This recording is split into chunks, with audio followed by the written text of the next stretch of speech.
Good morning. This is the Great Basin Smoke Dispersion Briefing for Wednesday, November 20th. A look at precipitation the past 7 days. You can see that wetness has finally returned to our southern areas in the green, a ½ inch to over an inch of precipitation. However, it's been several weeks, or in some cases even several months, since we've seen significant wetting rains in those areas. Further north, you can see how dry we've been the past week, and it's been like that for the past 2 or 3 weeks. But there is more moisture on the way. On the right-hand side, percent of normal precipitation above normal, and this is mostly in the past 24 hours across the far south, much below normal and still dry across central and northern regions. In terms of new snowfall the past 24 hours, up here in the mountains of central Idaho, anywhere from 2 to 4 inches of snowfall where you see the blue. Significant amounts across the higher terrain of southern and central Utah areas in the orange, a foot or more, and there'll be additional snowfall as you go through the day into tonight and tomorrow. Also a few inches of snow across parts of western Nevada. Snow cover on the right-hand side shows some patchy areas across western Nevada. The higher terrain of Utah gets a little bit more continuous across the Uintas, especially across the higher terrain of Wyoming and the mountains of central Idaho.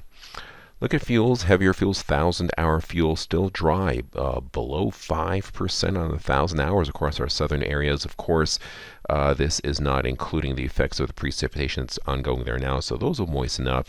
But further north, still in the single digits where you see this dark gold color, fuels get more moist as you head up into Idaho and western Wyoming. Satellite imagery this morning, a deep low-pressure storm system over Los Angeles, pulling in copious amounts of moisture from Baja, spreading it into Arizona, New Mexico, Utah, and Colorado. As long as the storm system remains to our west, we'll continue to have a flow of moisture through much of the Great Basin. However, its northward extent is limited. So once you get to the Idaho border, a lot of this moisture begins to fall apart because of how far south this area of low pressure is. So the weather map for this afternoon, you can see there is a deep area of low pressure over southern California, pulling in tons of moisture through Arizona, through all of Utah, Nevada, but just far southern areas of Idaho, and also affecting parts of western Wyoming with some high elevation snows, but the heaviest precipitation will stay to the south. Dispersion overall good, where you see areas in the white to yellow. Transport winds fairly light here under some of the cloud cover. You see the areas in the gray, but otherwise north and south of there, some pretty good transport flow. Winds coming out of the south here across southern Utah, more out of the northeast as you head further up into Idaho and Wyoming. Mixing heights for the most part several thousand feet above ground level.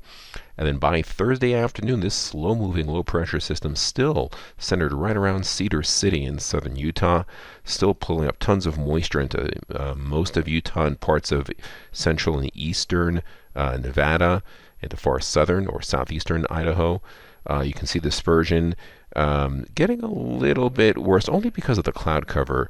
So it's kind of deceptive, but being under low pressure typically is good dispersion. It's mostly the transport winds being fairly light. Vertical mixing heights, where we see the yellow to orange still a few thousand feet above ground level. Now as we go into Friday, that low pressure area moves away, where we have a weak ridge of high pressure building in across our northern areas. So with that and some fresh snow cover, dispersion goes downhill. We see a lot more red and some yellow, very few areas in the white at this point. Transport winds very light, where you see the gray basically less than 4 miles an hour. Mixing heights vertically just a few hundred feet to maybe 1,000 or 2,000 feet above ground level. So dispersion starts taking a hit as you go towards the end of the week. You see that here today on the clearing index here in Utah in the red. Very good dispersion today. Still good across the highest terrain on Thursday, starting to take a nosedive in the lower elevations, and then significantly less dispersion as you head further into Friday. Precipitation over the next 3 days, you can see some significant amounts. The dark blue, ½ inch or more across the higher spine of the mountains of Utah. The dark green, 1/4 to a ½ inch across a large portion of both Utah and parts of central and southern Nevada, but just light amounts here, a couple hundredths to a 1/10 of an inch over southeast Idaho and parts of western Wyoming.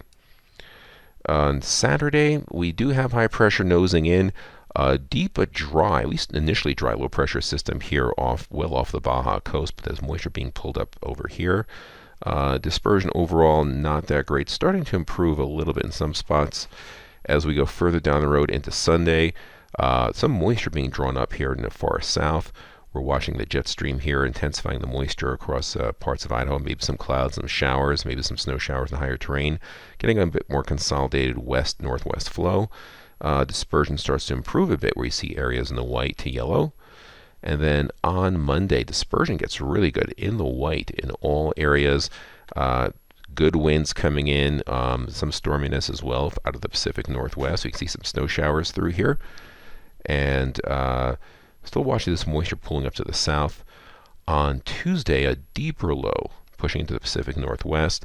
Good overall dispersion through here as well. So more moisture poised to move into the western portion of the Great Basin by the middle of next week. Accumulation of precipitation from Saturday evening through Monday evening be mostly in our northern areas, where a couple of hundredths to maybe a tenth of an inch is possible. Maybe some locally higher amounts near a half inch across the highest terrain of central Idaho mountains. Could be 3 to 5 inches of snowfall up there. Same thing in western Wyoming. Otherwise, tapers off as you head further south. Now the long range 8 to 14-day outlook takes us from November 27th through December 3rd. And you can see much cooler than normal across the entire Great Basin. Also much wetter than normal. So it looks like a return of winter as we close out the holiday weekend and go into early December. This concludes our briefing. Next update this Friday. Thanks and have a great day.